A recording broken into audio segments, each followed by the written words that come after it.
Good morning, students. In my previous class, I explained you the provision of section 5 subsection 1 related to the scope of total income on the basis of residential status. See, ಕಳೆದ ತರಗತಿಯಲ್ಲಿ ನಾನು ನಿಮಗೆ section 5 subsection 1 provision ಏನಿದೆ ಅದನ್ನ ವಿವರಿಸ್ತಾ ಇದ್ದೆ. ಅದು residential status ಆಧಾರದ ಮೇಲೆ ಸ್ಕೋಪ್ ಆಫ್ ಟೋಟಲ್ ಇನ್ಕಮ್ ಅವಲಂಬಿತವಾಗಿರುತ್ತೆ ಅನ್ನೋ ವಿಚಾರ. ಈ ಟೋಟಲ್ ಇನ್ಕಮ್ ಅನ್ನ ಕ್ಯಾಲ್ಕುಲೇಟ್ ಮಾಡೋ ಸಲುವಾಗಿ ಎಲ್ಲಾ ಇನ್ಕಮ್ಗಳನ್ನ 3 ವಿಧಗಳಾಗಿ ವಿಂಗಡಣೆ ಮಾಡಬಹುದು ಅಂತ ಕೂಡ ನಾನು ಹೇಳಿದ್ದೆ. ಮೊದಲನೇ ಆದಾಯ ಏನದು? Any income which is received in India are deemed to be received in India in the previous year by or on behalf of such person. ಅಂದ್ರೆ ಯಾವುದೇ ಆದಾಯ ಪ್ರೀವಿಯಸ್ ಇಯರ್ ನಲ್ಲಿ ಭಾರತದಲ್ಲಿ ಸ್ವೀಕಾರ ಆಗಿರಬೇಕು, ರಿಸೀವ್ ಆಗಿರಬೇಕು, ಅಥವಾ ಭಾರತದಲ್ಲಿ ರಿಸೀವ್ ಆಗಿದೆ ಅಂತಕ್ಕಂಥ ಡೀಮಿಂಗ್ ಪ್ರಾವಿಷನ್ ಇರಬೇಕು, ಪರಿಭಾವನೆ ಇರಬೇಕು ಕಾನೂನಲ್ಲಿ, ಅಂತದ್ದು ಮೊದಲನೇ ಆದಾಯ. So, income received or deemed to be received in India in the previous year. Second one, income which accrues or arises or deemed to accrue or arise in India during the previous year. So, ಯಾವುದೇ ಒಂದು ಆದಾಯ ಇಂಡಿಯಾದಲ್ಲಿ ಅಕ್ರೂ ಆಗಿರಬೇಕು ಅಥವಾ arise ಆಗಿರಬೇಕು ಅಥವಾ ಕಾನೂನಿನಲ್ಲಿ ಅಕ್ರೂ ಆಗಿದೆ ಅಥವಾ ಅರೈಸ್ ಆಗಿದೆ ಅಂತಕ್ಕಂಥ ಪರಿಭಾವನೆ ಇರಬೇಕು, ಡೀಮಿಂಗ್ ಪ್ರಾವಿಷನ್ ಇರಬೇಕು. ಅದು ಎರಡನೇ. ಮೂರನೇದೇನು? Incomes which accrue or arise outside India. ಯಾವುದೇ ಆದಾಯ ವಿದೇಶದಲ್ಲಿ ಅಕ್ರೂ ಆಗಿದೆ ಅಥವಾ ಅರೈಸ್ ಆಗಿದೆ.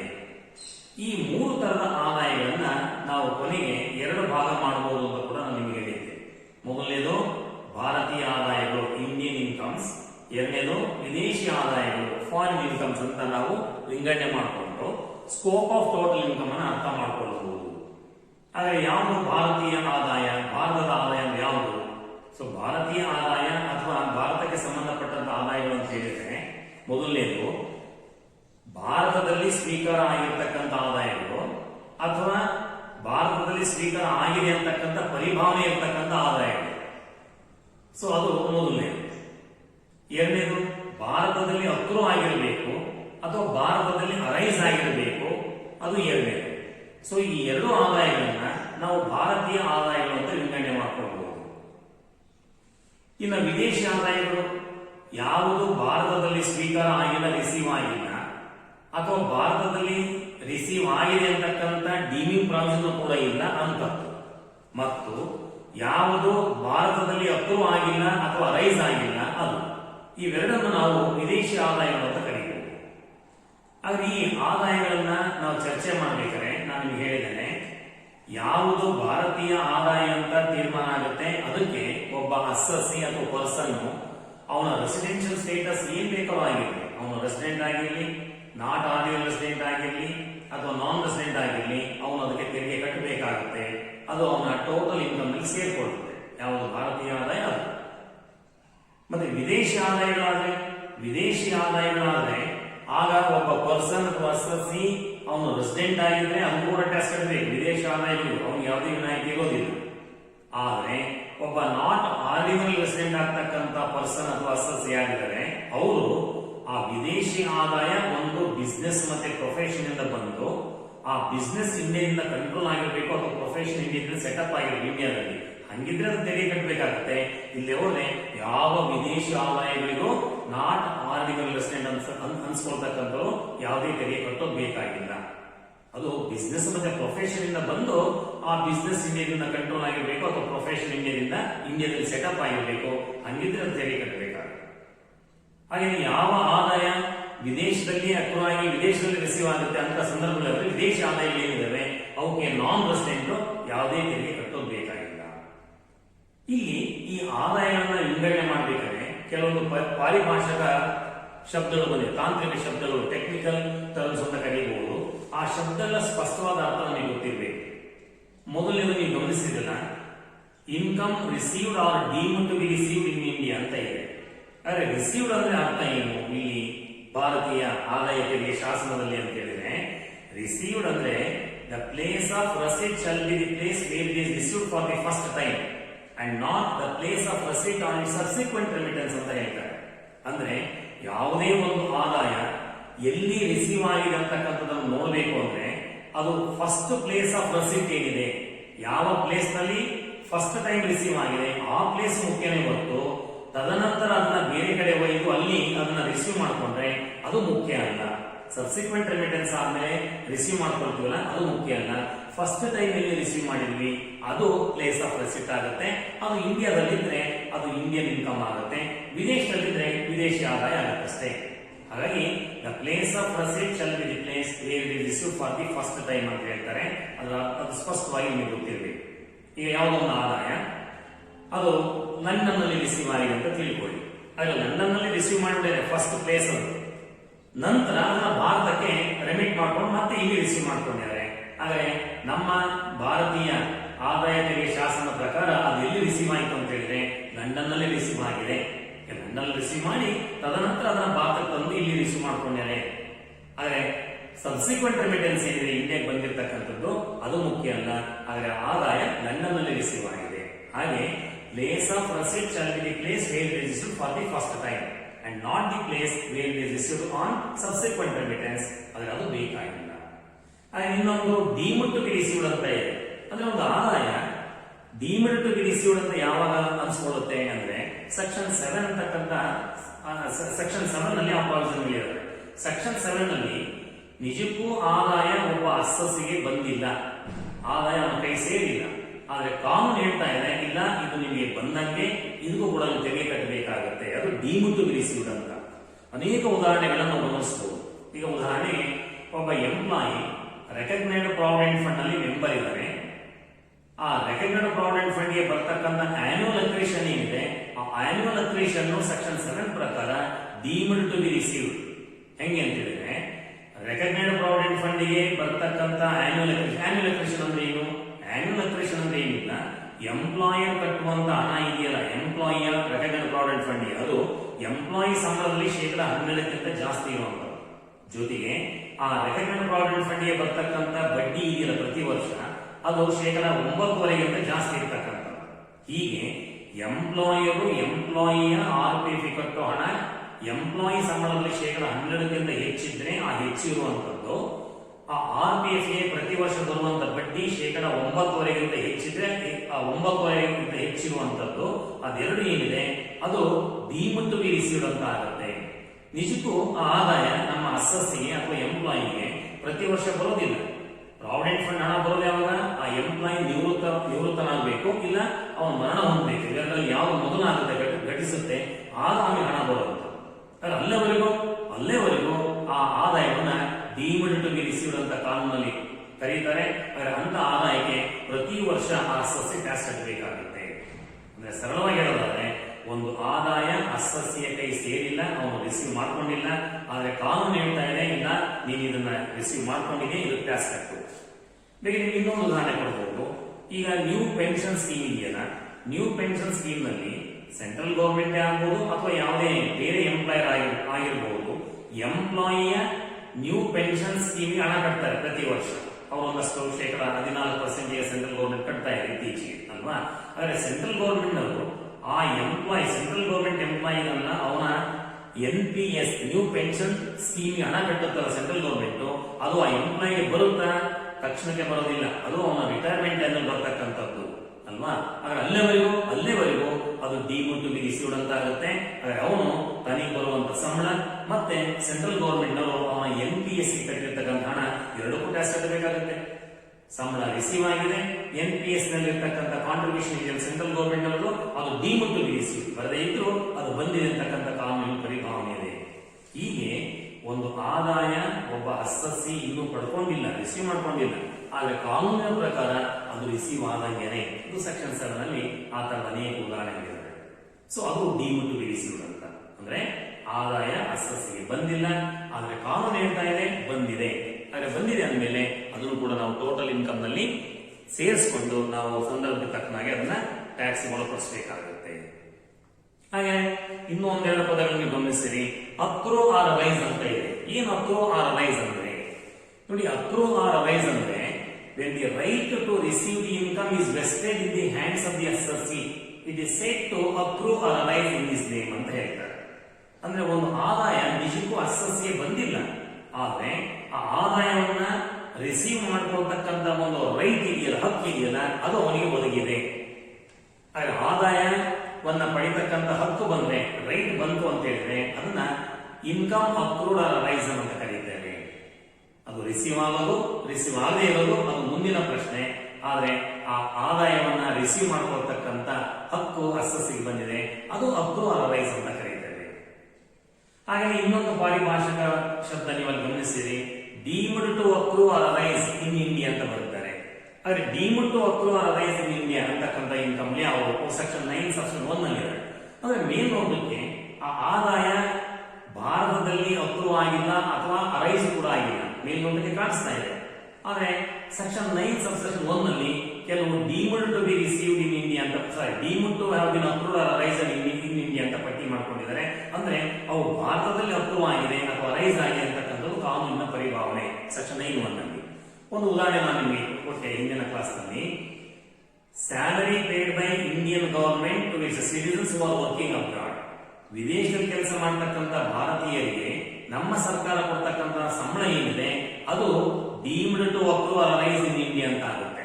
ನೋಡಿ, ಮೇಲ್ನೋಟಕ್ಕೆ ಆ ವ್ಯಕ್ತಿ ವಿದೇಶದಲ್ಲಿ ಕೆಲಸ ಮಾಡ್ತಿದ್ದಾನೆ, ವಿದೇಶದಲ್ಲಿ ಕೆಲಸ ಮಾಡೋದ್ರಿಂದ ವಿದೇಶದಲ್ಲಿ ಸಂಬಳ ಅಕ್ರೂ ಆದಂಗೆ ಆಯ್ತು, ಮತ್ತು ಅವನ ಸಂಬಳ ಅಲ್ಲೇ ಇಸ್ಕೊಡ್ತಾನೆ. ಆದ್ರೆ ಅದು ರಿಸೀವ್ಡ್ ಔಟ್ಸೈಡ್ ಇಂಡಿಯಾ ಅಂತ ಕೂಡ ಆಗುತ್ತೆ.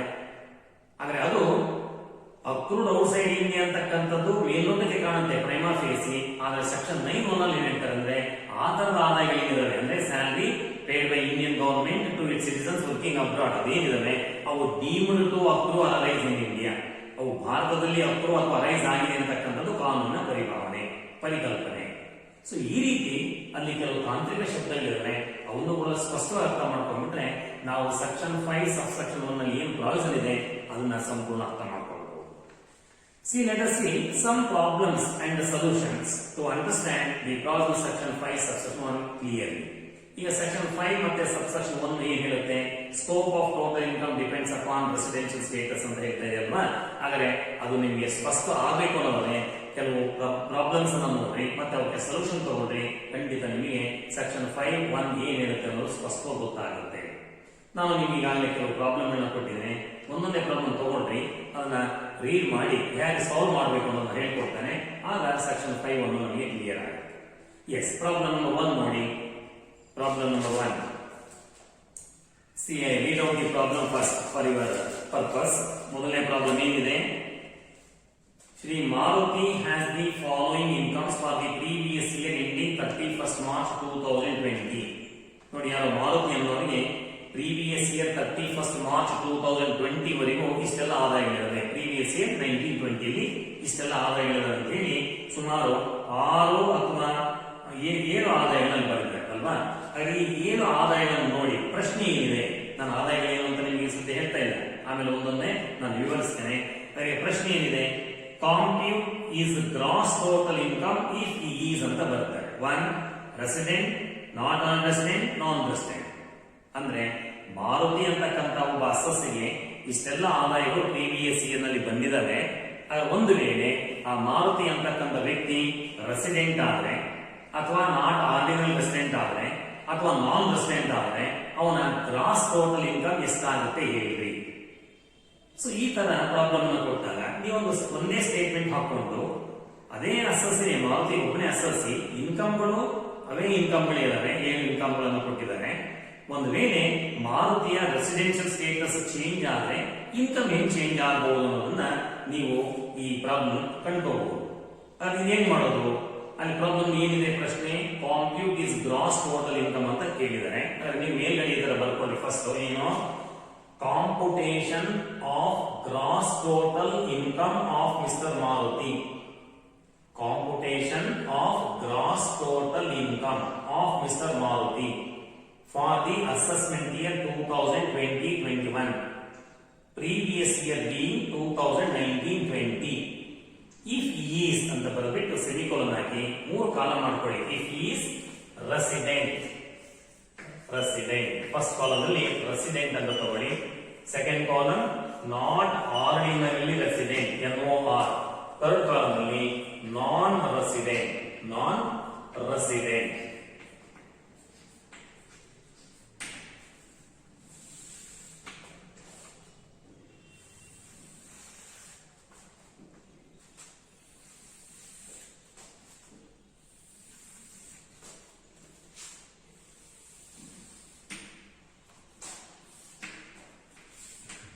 ಸೊ ಈ ತರ ನೀವು ಒಂದು ಸ್ಟೇಟ್ಮೆಂಟ್ ಅನ್ನ ಮಾಡಿಕೊಂಡು ಮಾರುತಿ ಅಂತಕ್ಕಂಥ ಅಸಸ್ ಏನಿದ್ದಾನೆ ಪ್ರಾಬ್ಲಮ್ ಅಲ್ಲಿ ಅವನ ಗ್ರಾಸ್ ಟೋಟಲ್ ಇನ್ಕಮ್ ಅನ್ನ ಹೇಳಿದ್ರು. ಸೊ ಮೇಲ್ಗಡೆ ಸ್ಟೇಟ್ಮೆಂಟ್ ಏನು ಟೈಟಲ್ ಕೊಡಬೇಕು? Computation of gross total income. Computation of gross total income of mister Maruti for the assessment year 2020-21. Previous year being 2019-20 ಅಂತ ಬರ್ಕೊಂಡು ಇಫ್ ಈಸ್ ಅಂತ ಹೇಳಿ ಈ ತರ 3 ಕಾಲಮ್ ಮಾಡಿ. ಇಫ್ ಈಸ್ ಕಂಟಿನ್ಯೂಷನ್ ಇರುತ್ತೆ, if is resident, if is not resident, if is non resident ಅಂತ. ಸಸಿ ಒಬ್ಬನೇ ಅವನ ರೆಸಿಡೆನ್ಷಿಯಲ್ ಸ್ಟೇಟಸ್ ಚೇಂಜ್ ಆದ್ರೆ ಅವನ ಟೋಟಲ್ ಇನ್ಕಮ್ ಹೆಂಗ್ ಚೇಂಜ್ ಆಗುತ್ತೆ ಅಥವಾ ಗ್ರಾಸ್ ಟೋಟಲ್ ಇನ್ಕಮ್ ಹೆಂಗ್ ಚೇಂಜ್ ಆಗುತ್ತೆ ಅಂತಕ್ಕಂಥದ್ದನ್ನ ನೀವು ತೋರಿಸ್ತೇ. ಸೊ ಈ ತರ ಪ್ರಾಬ್ಲಮ್ ಅನ್ನ ಸಾಲ್ವ್ ಮಾಡೋದು ತುಂಬಾ ಸುಲಭ. ನೀವೇನ್ ಮಾಡಬೇಕು, ಅಲ್ಲಿ ಪ್ರಾಬ್ಲಮ್ ನಲ್ಲಿ ಇಷ್ಟು ಆದಾಯವನ್ನು ಕೊಟ್ಟಿದ್ರೆ ಆ ಎಲ್ಲ ಆದಾಯಗಳನ್ನ ಒಂದೊಂದೇ ಬರ್ಕೊಳ್ರಿ. ಆ ಆದಾಯವನ್ನು ಬರ್ಕೊಂಡ ಮೇಲೆ ಅವನ ರೆಸಿಡೆನ್ಷಿಯಲ್ ಸ್ಟೇಟಸ್ ಆಧಾರದ ಮೇಲೆ ಅದು ಯಾವುದೇ ಸ್ಟೇಟಸ್ ಇರಲಿ ಟ್ಯಾಕ್ಸ್ ಕಟ್ಟಬೇಕು ಅನ್ನೋದಾದ್ರೆ 3 ಕಾಲಮ್ಗಳಲ್ಲಿ ಆ ಅಮೌಂಟ್ ಅನ್ನ ಮೆನ್ಷನ್ ಮಾಡಿ. ಒಂದು ವೇಳೆ ರೆಸಿಡೆಂಟ್ ಸ್ಟೇಟಸ್ ನಲ್ಲಿ ಮಾತ್ರ ಟ್ಯಾಕ್ಸ್ ಕಟ್ಟಬೇಕಾಗುತ್ತೆ ಅಂದ್ರೆ ಮೊದಲನೇ ಕಾಲಮ್ಗೆ ಅಮೌಂಟ್ ಅನ್ನು ಎಂಟ್ರಿ ಮಾಡಿ, 2 ಮತ್ತೆ 3ನೇ ಕಾಲಮ್ ನಲ್ಲಿ ನಿಲ್ ಅಂತ ಬರ್ಕೊಂಡ್ರೆ ಅಥವಾ ಲೈಫ್ ಅನ್ನ ಹಾಕಿ ನಾಟ್ ಟ್ಯಾಕ್ಸಬಲ್. ಅಥವಾ ರೆಸಿಡೆಂಟ್ ಮತ್ತೆ ನಾಟ್ ರೆಸಿಡೆಂಟ್ 2 ಕೆಪಾಸಿಟಿ ಟ್ಯಾಕ್ಸ್ ಕಟ್ಟಬೇಕು ಅಂದ್ರೆ 2 ಕಾಲಮ್ ಅಮೌಂಟ್ ಬರೆಯಲಿ, 3ನೇ ಕಾಲಮ್ಗೆ ಐಫನ್ ಹಾಕಿ. ಒಂದ್ ವೇಳೆ ಕೆಲವು ಎಕ್ಸಾಮ್ಟೆಡ್ ಇನ್ಕಮ್ ಕೊಟ್ಬಿಟ್ಟಿರ್ತಾರೆ ಪ್ರಾಬ್ಲಮ್ ಅಲ್ಲಿ. ಎಕ್ಸಾಮ್ಟೆಡ್ ಇನ್ಕಮ್ ಅಂದ್ರೆ ಸೆಕ್ಷನ್ 10 ಸಬ್ಸೆಕ್ಷನ್ 1 ಇಂದ ಕಮೆಂಟ್ಸ್ ಆಗುತ್ತೆ, ಅದು ನಿಮಗೆ ಕೊನೆಯಲ್ಲಿ ಬರ್ತಾರೆ. ಆ ಎಕ್ಸಾಮ್ಟೆಡ್ ಇನ್ಕಮ್ಸ್ ಏನಾದ್ರು ಇದ್ರೆ ಅವು ಟ್ಯಾಕ್ಸಬಲ್ ಅಲ್ಲ, ಹಾಗೆ ನೀವು ಯಾವುದೇ ಕಾಲದಲ್ಲಿ ಅಮೌಂಟ್ ಅನ್ನು ಬರೆಯೋದು ಬೇಕಾಗಿಲ್ಲ. ಒಟ್ಟಾರೆ ಅಲ್ಲಿ ಏನ್ ಆದಾಯಗಳಿದಾವೆ ಎಲ್ಲ ಆದಾಯಗಳನ್ನು ಕೂಡ ನೀವು ಇಲ್ಲಿ ಪರ್ಟಿಕ್ಯುಲರ್ಸ್ ಕಾಲದಲ್ಲಿ ಬರ್ಕೊಳ್ಳೋದು ಒಳ್ಳೆಯದು. ಬರ್ಕೊಳ್ರಿ ಯಾವ ಟ್ಯಾಕ್ಸಬಲ್, ಯಾವ ಸಿಚುವೇಶನ್ ಅಥವಾ ಯಾವ ಸ್ಟೇಟಸ್ ಟ್ಯಾಕ್ಸಬಲ್ ಅದನ್ನ ನೀವು ಆಯಾ ಕಾಲಕ್ಕೆ ತುಂಬಿಕೋಬಹುದು. ಆದ್ರೆ ಮೊದಲನೇ ನಾನು ಒಂದೊಂದೇ ಆದಾಯನ ನಿಧಾನಕ್ಕೆ ಓದ್ತೇನೆ, ಅರ್ಥ ಮಾಡ್ಕೊಳ್ರಿ. ನೀವು ಯಾವುದೇ ಆಲ್ಟರೇಷನ್ ಮಾಡೋದು ಬೇಕಾಗಿಲ್ಲ. ಅಲ್ಲಿ ಏನು ಆದಾಯಗಳನ್ನು ಕೊಟ್ಟಿದ್ದಾರೆ ಅವನ್ನ ಆಸ್ ಇಟ್ ಈಸ್ ಬರ್ಕೊಂಡು ಅದು ಅಮೌಂಟ್ ಗಳನ್ನ ಚೇಂಜ್ ನೀವು ತುಂಬಬೇಕು ಬಿಡಬೇಕು, ಯೋಚನೆ ಮಾಡಿದ್ರೆ ಸಾಕು. ಆದ್ರೆ ಮೊದಲನೇದೇನಿದೆ, salary from a company in India ಅಂತ ಇದೆ. ನೀವು ಹಾಗೆ ಬರೆಯೋದು ಒಂದು ಬರೆದು ತೋರಿಸ್ತೇನೆ, ಮಿಕ್ಕಿದ್ರೆ ನೀವು ಮಾಡ್ಕೊಳ್ಬಹುದು. ಈಗ ಮೊದಲನೇದು ನಂಬರ್ 1 ಅಂತ ಹಾಕೊಳ್ರಿ. Okay, salary from a company in India ಅಂತ ಇದೆ, ಹಾಗೆ ಬರೀತೀವಿ. Salary from a company in India. ಈಗ ನಾನು ಹೇಳಿದೆ ನಿಮಗೆ ಆದಾಯಗಳು ಒಟ್ಟು 2 ತರ ಇರುತ್ತೆ. ಭಾರತೀಯ ಆದಾಯಗಳು, ವಿದೇಶಿ ಆದಾಯಗಳು ಅಂತ ಮಾಡ್ಕೊಳ್ಬಹುದು. ಸೆಕ್ಷನ್ 5(1) ಪ್ರಕಾರ ನಾನು ಹಿಂದಿನ ತರಗತಿಯಲ್ಲಿ ಈಗಾಗಲೇ ಹೇಳಿದ್ದೀನಿ. ಆದರೆ ನೀವು ನೆನಪಿಟ್ಕೊಳ್ಬೇಕಾದೇನು, ಭಾರತೀಯ ಆದಾಯ ಇಂಡಿಯನ್ ಇನ್ಕಮ್ ಅನ್ನೋದಾದ್ರೆ ಮಾರುತಿ ಯಾವುದೇ ಸ್ಟೇಟಸ್ ಇರಲಿ, ಅವನು ರೆಸಿಡೆಂಟ್ ಆದ್ರೂ ಸರಿ, ನಾಟ್ ರೆಸಿಡೆಂಟ್ ಆದ್ರೂ ಸರಿ, ನಾನ್ ರೆಸಿಡೆಂಟ್ ಆದ್ರೂ ಸರಿ ಟ್ಯಾಕ್ಸ್ ಕಟ್ಟಬೇಕಾಗುತ್ತೆ. ಆದರೆ 3 ಕಾಲಕ್ಕೆ ಅಮೌಂಟ್ ಅನ್ನು ಬರ್ಬೋದು. 2 ವಿದೇಶಿ ಆದಾಯಗಳಾದ್ರೆ, ವಿದೇಶಿ ಆದಾಯಗಳಾದ್ರೆ ರೆಸಿಡೆಂಟ್ ಆದ್ರೆ ಟ್ಯಾಕ್ಸ್ ಕಟ್ಟಲೇಬೇಕು, ಏನು ಅನುಮಾನ ಇಲ್ಲ. ರೆಸಿಡೆಂಟ್ ಆದ್ರೆ ಮಾರುತಿ ಟ್ಯಾಕ್ಸ್ ಕಟ್ತಾನೆ, ಮೊದಲನೇ ಕಾಲಕ್ಕೆ ತುಂಬಿ. ನಾಟ್ ಆದ್ರೆ ರೆಸಿಡೆಂಟ್, ನಾನ್ ರೆಸಿಡೆಂಟ್ ಆದ್ರೆ ಟ್ಯಾಕ್ಸ್ ಕಟ್ಟೋದು ಬೇಕಾಗಿಲ್ಲ. ಆದರೆ ಆ ವಿದೇಶಿ ಆದಾಯ ಒಂದು ಬಿಸ್ನೆಸ್ ಮತ್ತೆ ಪ್ರೊಫೆಷನ್ ಇಂದ ಬಂದು ಬಿಸ್ನೆಸ್ ಇಂಡಿಯಾದಿಂದ ಕಂಟ್ರೋಲ್ ಆಗಿದ್ರೆ ಅಥವಾ ಪ್ರೊಫೆಷನ್ ಇಂಡಿಯಾದಲ್ಲಿ ಸೆಟಪ್ ಆಗಿದ್ರೆ ನಾಟ್ ಆಲ್ ರೆಸಿಡೆಂಟ್ ಆದ್ರೂ ಕೂಡ ಟ್ಯಾಕ್ಸ್ ಕಟ್ಟಬೇಕಾಗುತ್ತೆ. ರೆಸಿಡೆಂಟ್ ಮತ್ತೆ not all resident, non resident ಕಟ್ಟೋಬೇಕಾಗುತ್ತೆ. ಇವೇ ಸರಳವಾದ ನಿಯಮಗಳು, ಅವನ್ನ ನೆನಪಿಟ್ಕೊಂಡು ಪ್ರಾಬ್ಲಮ್ ಮಾಡ್ತಾ ಹೋಗ್ರಿ. ಆದರೆ ಮೊದಲನೇದೇನು, salary from a company in India. This is purely an Indian income. ಇದು ಸಂಪೂರ್ಣ ಭಾರತೀಯ ಆದಾಯ. ಯಾಕೆಂದ್ರೆ ಇಂಡಿಯನ್ ಕಂಪನಿಯಿಂದ ಬರ್ತಾರೆ. From a company in India, ನೋಡಿ ಇಂಡಿಯಾದಲ್ಲಿ ಇರ್ತಕ್ಕಂಥ ಕಂಪನಿಯಿಂದ ಬಂದಿರತಕ್ಕಂಥ ಆದಾಯ, ಹಾಗಾದ್ರೆ ಅದು ಇಂಡಿಯನ್ ಇನ್ಕಮ್ ಅಂತ ಅನ್ಸುತ್ತೆ. ಮಾರುತಿ ಸ್ಟೇಟಸ್ ಏನೇನು ಟ್ಯಾಕ್ಸ್ ಕಟ್ಟಬೇಕು ಅಮೌಂಟ್ ಅನ್ನ 3 ಕಾಲಮಿಗೆ ತುಂಬ್ರಿ. ಏನಿದೆ ಅಮೌಂಟ್ 12 ಲ್ಯಾಕ್ ಅಂತ ಇದೆ. ಹಾಗಾದ್ರೆ 12 ಲ್ಯಾಕ್ ರುಪೀಸ್ ಅನ್ನ 3 ಕೆಪಾಸಿಟಿ ಅಥವಾ 3 ಸ್ಟೇಟಸ್ ನಲ್ಲಿ ತುಂಬಿಕೊಂಡ್ರೆ, ಸೊ ಮಾರುತಿ ರೆಸಿಡೆನ್ಸಿ ಸ್ಟೇಟಸ್ ಏನೇ ಇರಲಿ ಅವ್ರದ್ದು ಅವರು ಅದಕ್ಕೆ ಇನ್ಕಮ್ ಟ್ಯಾಕ್ಸ್ ಕಟ್ಟಬೇಕಾಗುತ್ತೆ. ಆದರೆ salary from a company in India 12,000. ಎರಡನೇದೇನಿದೆ, dividend from an Indian company received in India. Dividend from an Indian company received in India ಅಂತ ಇದೆ. ಇಂಡಿಯನ್ ಕಂಪನಿಯಿಂದ ಬಂದಿರತಕ್ಕಂಥ ಡಿವಿಡೆಂಡ್ ಇಂಡಿಯಾದಲ್ಲಿ ರಿಸೀವ್ ಆಗಿದೆ. My dear students, remember, so this comes under the exempted incomes. Section 10 subsection 1 ಇಂದ ನಿಮಗೆ exempted incomes commence ಆಗುತ್ತಲ್ಲ, ಇದು section 10 subsection 34 ನಲ್ಲಿದೆ. ಇಂಡಿಯನ್ ಕಂಪನಿಯಿಂದ ಬರುವಂತ dividend up to 10 lakh not tax. 10 ಲಕ್ಷವರೆಗೂ ಸದ್ಯಕ್ಕೆ ಟ್ಯಾಕ್ಸ್ ಇರೋದಿಲ್ಲ ಈ ಅಸೆಸ್ಮೆಂಟ್ ಇಯರ್ಗೆ. ಹಾಗಾಗಿ ನೀವು ಅದನ್ನ ಮೆನ್ಷನ್ ಮಾಡಿ ಎಕ್ಸಮ್ಪ್ಟ್ ಅಂತ ಬರೀರಿ. ಅಂದ್ರೆ ಮಾರುತಿಯ ಸ್ಟೇಟಸ್ ಏನೇ ಇರಲಿ, ರೆಸಿಡೆಂಟ್ ಆದ್ರೂ ಸರಿ, ನಾಟ್ ರೆಸಿಡೆಂಟ್ ಆದ್ರೂ ಸರಿ, ನಾನ್ ರೆಸಿಡೆಂಟ್ ಆದ್ರೂ ಸರಿ, ಅವ್ರು ಟ್ಯಾಕ್ಸ್ ಕಟ್ಟೋಬೇಕಾಗಿಲ್ಲ. ಹಾಗಾದ್ರೆ ಏನ್ ಬರೆಯೋದು? Number 2, dividend from an Indian company ಅಂತ ಬರೆಯಿರಿ sir. Dividend from an Indian company, dividend from an Indian company ಅಂತ ಬರೆದು ಒಂದು ಬ್ರಾಕೆಟ್ ಓಪನ್ ಮಾಡಿಕೊಂಡು exempt under section 10 subsection 10, exempt under section 10 subsection 34, sorry, exempt under section 10 subsection 34 up to rupees 10 lakh, up to rupees 10 lakh ಅಂತ ಬರ್ತದೆ. 10 lakh ವರೆಗೂ ಇದಕ್ಕೆ exemption ಇದೆ. 10 lakh ವರೆಗೂ ಎಕ್ಸಾಮ್ಷನ್ ಇದೆ. ಬಟ್ ಇಲ್ಲಿ ಬಂದಿರ್ತಕ್ಕಂಥ ಡಿವಿಡೆಂಡ್ ಮಾರುತಿಯಲ್ಲಿ ಕೇವಲ 2 lakh ಇದೆ. So it is not taxable. ಅದಕ್ಕೆ ಕಟ್ಟೋದೇ ಬೇಕಾಗಿಲ್ಲ. ಮಾರುತಿ ಸ್ಟೇಟಸ್ ಇಲ್ಲಿ ಬೇಕಾಗಿರಲಿ, ಅವ್ರು ರೆಸಿಡೆಂಟ್ ಇದ್ರು ಸರಿ, ನಾನ್ ರೆಸಿಡೆಂಟ್ ಇದ್ರು ಸರಿ, ನಾನ್ ರೆಸಿಡೆಂಟ್ ಇದ್ರು ಸರಿ, ಅದಕ್ಕೆ ಟ್ಯಾಕ್ಸ್ ಕಟ್ಟೋದು ಬೇಕಾಗಿಲ್ಲ. ಹೀಗೆ ನೀವು ಅದನ್ನ ಡಿಸೈಡ್ ಮಾಡಬೇಕು. This is no doubt Indian income, but it is exempted under section 1034 up to 10 lakh for this assessment year. ಈ ಅಸೆಸ್ಮೆಂಟ್ ಇಯರ್ 10 ಲಕ್ಷವರೆಗೂ ಟ್ಯಾಕ್ಸ್ ಇರೋದಿಲ್ಲ. ಆದ್ರಿಂದ ಸ್ಟೇಟಸ್ ಏನೇ ಇರಲಿ ಟ್ಯಾಕ್ಸ್ ಇಲ್ಲ. ಮೂರನೇದಿದೆ, income from investments in England 50% received in India 1,50,000. So income from investments in England 1,50,000 ಇದೆ. England ನಲ್ಲಿ ಇನ್ವೆಸ್ಟ್ಮೆಂಟ್ ಮಾಡಿದ್ರೆ, ಊಟಗಳನ್ನ ಮಾಡಿದ್ರೆ 1,50,000 ಲಕ್ಷ ಆದಾಯ ಬಂದಿದೆ. ಬ್ರಾಕೆಟ್ ನಲ್ಲಿ ಬರ್ತಾರೆ 50% ರಿಸೀವ್ಡ್ ಇನ್ ಇಂಡಿಯಾ. ಅಲ್ಲಿ ಅಂತ ಇನ್ಕಮ್ ಇಲ್ಲಿ ಇಂಡಿಯನ್ ಇನ್ಕಮ್ ಸೇರ್ಕೊಂಡಿದೆ, ಫಾರಿನ್ ಇನ್ಕಮ್ ಕೂಡ ಇದೆ. ಅದರಲ್ಲಿ income from investments in England ಅಂತ ಬರ್ತಾರಲ್ಲ, ಆದರೆ income from investments in England ಅಂದ ತಕ್ಷಣ ಅದು ಫಾರಿನ್ ಇನ್ಕಮ್, ವಿದೇಶಿ ಆದಾಯ ಅಂತ ಕಾಣಿಸ್ತಾ ಇದೆ. ಅದರ ಬ್ರಾಕೆಟ್ ಹೇಳಿದರೆ 50% ರಿಸೀವ್ಡ್ ಇನ್ ಇಂಡಿಯಾ, 50% ಭಾರತದಲ್ಲಿ ರಿಸೀವ್ ಆಗಿದೆ. ಆದರೆ ಯಾವುದೇ ಆದಾಯ ಭಾರತದಲ್ಲಿ ರಿಸೀವ್ ಆದ್ರೆ ಏನಾಗುತ್ತೆ? ಭಾರತೀಯ ಆದಾಯ. ಭಾರತೀಯ ಆದಾಯ ಆಗಿರೋದ್ರಿಂದ, ಇಂಡಿಯನ್ ಇನ್ಕಮ್ ಆಗಿರೋದ್ರಿಂದ ಮಾರುತಿಯ ರೆಸಿಡೆನ್ಸಿ ಸ್ಟೇಟಸ್ ಏನೇ ಇರಲಿ ಅದು ಟ್ಯಾಕ್ಸ್ ಕಟ್ಟಬೇಕು. ಟೋಟಲ್ ಇನ್ಕಮ್ ಏನಿದೆ 1,50,000 ಇದೆ. ಅದರಲ್ಲಿ 50% ಇದೆ 75,000. 75,000 ಎಲ್ಲಾ ಕೆಪಾಸಿಟಿಗೂ ಟ್ಯಾಕ್ಸ್ ಕಟ್ಟಬೇಕಾಗುತ್ತೆ ಮಾರುತಿ. ರೆಸಿಡೆಂಟ್ ಆದ್ರೂ ಸರಿ, ನಾಟ್ ಆಲ್ ರೆಸಿಡೆಂಟ್ ಆದ್ರೂ ಸರಿ, ನಾನ್ ರೆಸಿಡೆಂಟ್ ಆದ್ರೂ ಸರಿ ಟ್ಯಾಕ್ಸ್ ಕಟ್ಟಬೇಕಾಗುತ್ತೆ. ಅಮೌಂಟ್ ಅನ್ನ 3 ಕಾಲಮ್ ತಗೊಳ್ಳೋದು 75,000. ರಿಮೈನಿಂಗ್ 75,000 ಏನು? It is foreign income, income from investment in England ಅಂತ ಇದೆ. It is understood that the remaining 50% is received outside India or earned and received outside India. ಅದು ಫಾರಿನ್ ಇನ್ಕಮ್. ಫಾರಿನ್ ಇನ್ಕಮ್ ಗೆ resident tax ಕಟ್ಟಬೇಕಾಗುತ್ತೆ. ನಾನ್ resident, non resident ಕೆಪಾಸಿಟಿಯಲ್ಲಿ ಆ status ಗಳಲ್ಲಿ tax ಕಟ್ಟೋದು ಬೇಕಾಗಿಲ್ಲ.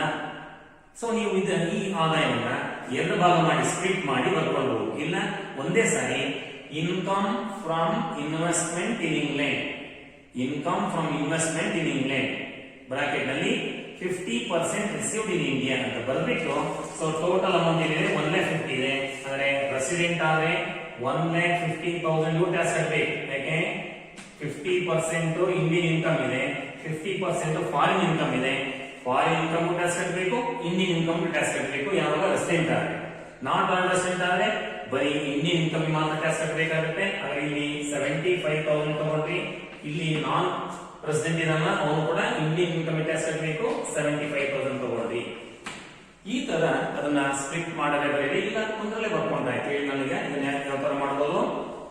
Income from investment in England ಅಂತ ಬರೆದು ಮತ್ತೆ 2 ಸಬ್ ಪಾಯಿಂಟ್ಸ್ ಮಾಡ್ರಿ, ಎ ಬಿ ಅಂತ. ಎ ನಲ್ಲಿ 50% ರಿಸೀವ್ಡ್ ಇನ್ ಇಂಡಿಯಾ 75,000, 75,000, 75,000. ನೆಕ್ಸ್ಟ್ ಏನು? B 50% received in England. It's understood.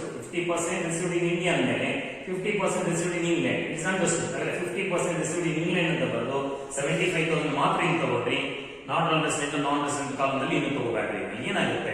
1,50,000, 75,000, 75,000. So ಒಮ್ಮೆಲೆ ಬರ್ಕೊಡ್ರಿ. ಇಲ್ಲ ಅದನ್ನ 2 ಭಾಗ ಮಾಡಿ ಬರ್ಕೊಡ್ರಿ. Both in the same. That is second. Sorry third. Fourth one ಏನಿದೆ? dividend from foreign company earned and received in USA. Dividend from a foreign company earned and received in USA ಅಂತ ಇದೆ. Foreign ಕಂಪನಿಯಿಂದ dividend ಬಂದಿದೆ, ಅದು USA ನಲ್ಲಿ earn ಆಗಿದೆ, US ಅಲ್ಲಿ receive ಆಗಿದೆ.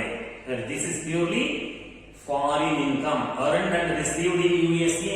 US ಅಲ್ಲಿ ಅರ್ನ್ ಆಗಿದೆ, US ಅಲ್ಲಿ ರಿಸೀವ್ ಆಗಿದೆ. ಇದು foreign income. But dividend from foreign company not exempted.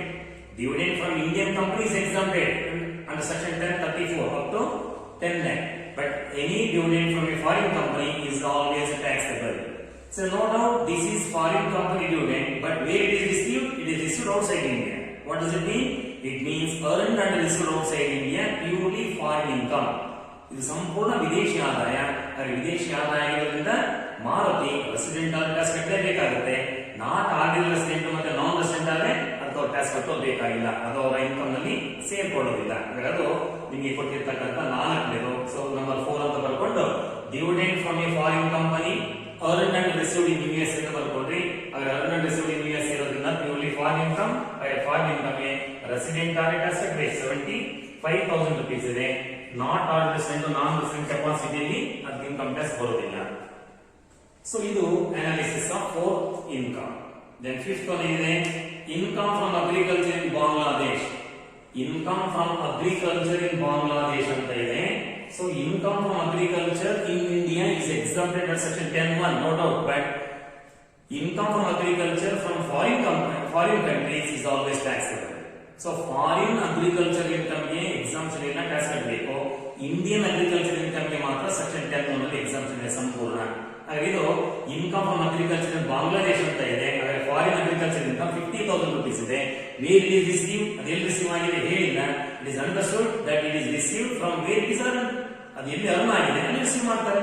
ಆದರೆ income from agriculture in Bangladesh ಅಂದ್ರೆ ಅದು ಬಾಂಗ್ಲಾದಲ್ಲೇ ಅರ್ನ್ ಆಗಿದೆ ಅಥವಾ ಅಪ್ರೂವ್ ಆಗಿದೆ ಮತ್ತೆ ಬಾಂಗ್ಲಾದಲ್ಲಿ ರಿಸೀವ್ ಆಗಿದೆ. Purely foreign income. ಆದರೆ ಫಾರಿನ್ ಇನ್ಕಮ್ ಯಾರು ಟ್ಯಾಕ್ಸ್ ಕಟ್ಟಬೇಕು?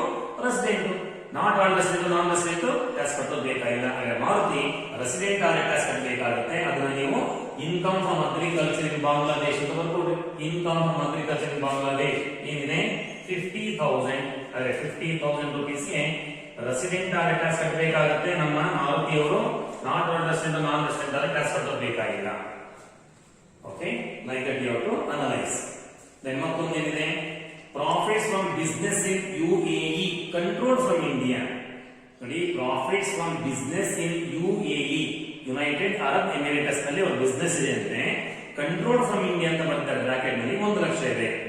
ಇದೆಯಂತ ಆದಾಯ. This is foreign business income and business is control from India.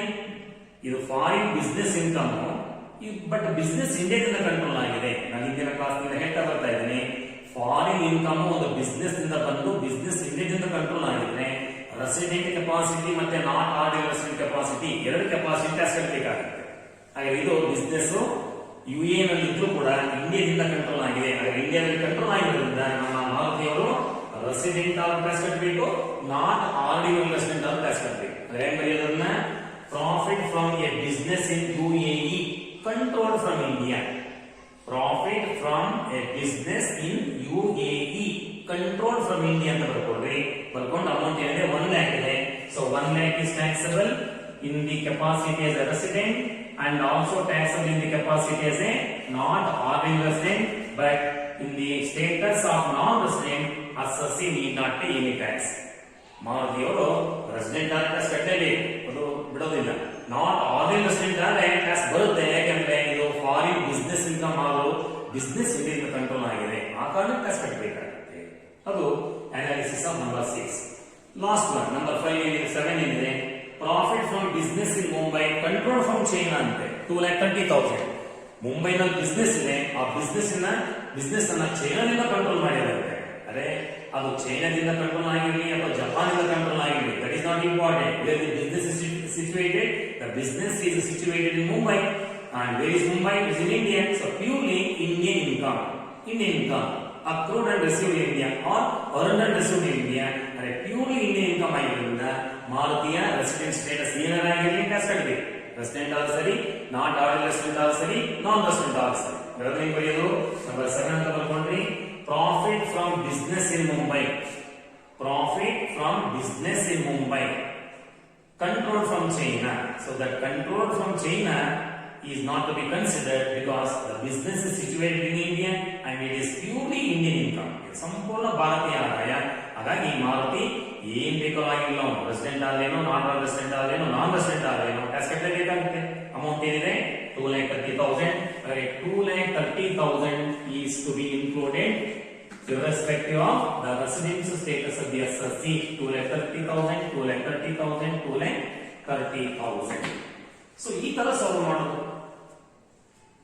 ಇಷ್ಟೆಲ್ಲ ಆದ್ಮೇಲೆ ಅಲ್ಲಿ ಕೊಟ್ಟಿರ್ತಕ್ಕಂಥ 7 ಇನ್ಕಮ್ಸ್ ಮುಗಿದೋಯ್ತು. ಈಗ ರೆಸಿಡೆನ್ಸ್ ಸ್ಟೇಟಸ್ ಆದಾದ್ಮೇಲೆ ಅವರ ಟೋಟಲ್ ಇನ್ಕಮ್ ಅಥವಾ gross total income, not total, gross total income ಏನಾಗುತ್ತೆ ನೋಡ್ಕೊಳ್ರಿ. ಸೊ 12 ಲಕ್ಷ ಇದೆ, 13.5, 14 ಕಾಲು, 14 ಮುಕ್ಕಾಲು, 15 ಮುಕ್ಕಾಲು, 15 ಮುಕ್ಕಾಲು, 16, 5, 18,05,000. 18,05,000 ರೂಪಾಯಿ total gross total income in case if Maruti is resident in India. Check it once again. 3 zeros here. It is fine. So take 5, 3, 8, 8, 15, 20, 28, 0 30, 2 remains. 4, 5, 6 plus 2, 8, 1. Okay. So 18,05,000. So 18,05,000 is the gross total income of Maruti if he is resident in India. Then go to second one, non-resident. So 12 lakh ಇದೆ, 12,75,000, 13,75,000, 13,75,000, 14,05,000, 16,05,000. 16,05,000 is the gross total income if he is not ordinary resident, second status. So 12, 12 ಮುಕ್ಕಾಲು, 13 ಮುಕ್ಕಾಲು, 15 ಮುಕ್ಕಾಲು, 16, 5, 14,05,000. Then 12, 12 ಮುಕ್ಕಾಲು, 12 ಮುಕ್ಕಾಲು, 13, 2, 15,05,000. 15,05,000 ನೋಡಿ ಸರಿ ಇದೆಯಾ? 12, 12,75,000, 13,05,000, 15,05,000. So incomes ಅವೇ ಇದೆ, ಅದೇ 7 ಆದಾಯಗಳು. ಆದ್ರೆ ಮಾರುತಿಯವರ ಸ್ಟೇಟಸ್ ಚೇಂಜ್ ಆಯಿತು ಅಂತ ತಿಳ್ಕೊಳ್ಳಿ. ಅವನು ರೆಸಿಡೆಂಟ್ ಆದ್ರೆ 18,05,000 ರೂಪಾಯಿ ಅವರ ಗ್ರಾಸ್ ಟೋಟಲ್ ಇನ್ಕಮ್. ಅವರು ಒಂದ್ ವೇಳೆ ನಾಟ್ ಆರ್ಡಿನರಿ ರೆಸಿಡೆಂಟ್ ಆದ್ರೆ 14,05,000 ರೂಪಾಯಿ ಅವರ ಟೋಟಲ್ ಗ್ರಾಸ್ ಟೋಟಲ್ ಇನ್ಕಮ್. ಅವರು ನಾನ್ ರೆಸಿಡೆಂಟ್ ಆಗಿದ್ರೆ 15,05,000 ಮಾತ್ರ ಗ್ರಾಸ್ ಟೋಟಲ್ ಇನ್ಕಮ್ ಇದೆ. ಅಂದ್ರೆ ಸೆಕ್ಷನ್ 5 ಏನ್ ಹೇಳ್ತು? The scope of total income depends upon residency status. As it is proved here. Section 5 ನಲ್ಲಿ ಏನ್ ಬರ್ತಾರೆ? Scope of total income residency status ಆಧಾರದ ಮೇಲೆ ಅಥವಾ ರೆಸಿಡೆನ್ಸ್ ಸ್ಟೇಟಸ್ ಮೇಲೆ ಅವಲಂಬಿತವಾಗಿದೆ. ನೋಡಿ ಇಲ್ಲಿ ಒಂದು ಪ್ರಾಬ್ಲಮ್ ಸಾಲ್ವ್ ಮಾಡಿದ್ರಲ್ಲ, ಮಾರುತಿ ಅಂತಕ್ಕಂಥ ಅಸಸ್ಗೆ ಸಂಬಂಧಪಟ್ಟಂತ ಅದೇ 7 ಆದಾಯಗಳು. ಆದ್ರೆ ಅವರ ಸ್ಟೇಟಸ್ ಚೇಂಜ್ ಆದ್ರೆ ಅವರ ಇನ್ಕಮ್ ಕೂಡ ಚೇಂಜ್ ಆಗುತ್ತೆ. ನೋಡಿ ಇಲ್ಲಿ 18,05,000 ರೂಪಾಯಿ ಇನ್ಕಮ್ ಇದೆ, ಅಷ್ಟು ಟ್ಯಾಕ್ಸ್ ಬಂದ್ಬಿಡುತ್ತೆ. ಅವರ ಡಿಡಕ್ಷನ್ಸ್ ಅವೆಲ್ಲ ಬೇರೆ ಬೇರೆ ವಿಚಾರ ಇರುತ್ತೆ. ಸದ್ಯಕ್ಕೆ ನೀವು ಅನ್ಕೊಳ್ರಿ 18,05,000 ರೂಪಾಯಿ ಅವ್ರ ಇನ್ಕಮ್ ಟ್ಯಾಕ್ಸ್ ಕಟ್ಟಬೇಕಾಗುತ್ತೆ. ಅಫ್ಕೋರ್ಸ್ ಅದರ ಡಿಡಕ್ಷನ್ಸ್ ಎಲ್ಲ ಸಿಗುತ್ತೆ, ಅದು ದಟ್ ಇಸ್ ಡಿಫರೆಂಟ್. ಈ ಸದ್ಯಕ್ಕೆ ನಾವು ನೋಡಬೇಕಾದ್ರು ಅವ್ರದ್ದು ಗ್ರಾಸ್ ಟೋಟಲ್ ಇನ್ಕಮ್ ಇಷ್ಟು ದೊಡ್ಡ ಪ್ರಮಾಣದಲ್ಲಿದೆ. ಆ 2 ಸ್ಟೇಟಸ್ ಹೋಲಿಕೆ ಮಾಡಿಕೊಂಡ್ರೆ ನಾಟ್ ಆರ್ಡಿನರಿ ಆದ್ರೆ 2 ಲಕ್ಷ ರೂಪಾಯಿ ಕಡಿಮೆ ಆಯ್ತು, ಸಾರಿ 2 ಲಕ್ಷ ರೂಪಾಯಿ ಕಡಿಮೆ ಆಯ್ತು ಆದಾಯ, ಅದರ ಟ್ಯಾಕ್ಸ್ ಕಡಿಮೆ ಆಗುತ್ತೆ. ನಾನ್ ರೆಸಿಡೆಂಟ್ ಆದ್ರೆ ಮತ್ತು 1 ಲಕ್ಷ ಕಡಿಮೆ ಆಗುತ್ತೆ ಇಲ್ಲಿಂದ, ಅದು ಇದು ಹೋಲಿಕೆ ಮಾಡ್ಕೊಂಡು 3 ಲಕ್ಷ ಕಡಿಮೆ ಆಗುತ್ತೆ, ಅದರ ಟ್ಯಾಕ್ಸ್ ಇನ್ನೂ ಕಡಿಮೆ ಆಗುತ್ತೆ. ಹಾಗಾದ್ರೆ ಈಗ ಸೆಕ್ಷನ್ 5 ಸಬ್ಸೆಕ್ಷನ್ 1 ಏನ್ ಹೇಳ್ತು ಅದು ನಮಗೆ ದಾಖಲೆ ಸಮೇತ ಸಿಕ್ತು, ಪ್ರೂವ್ ಆಯ್ತು.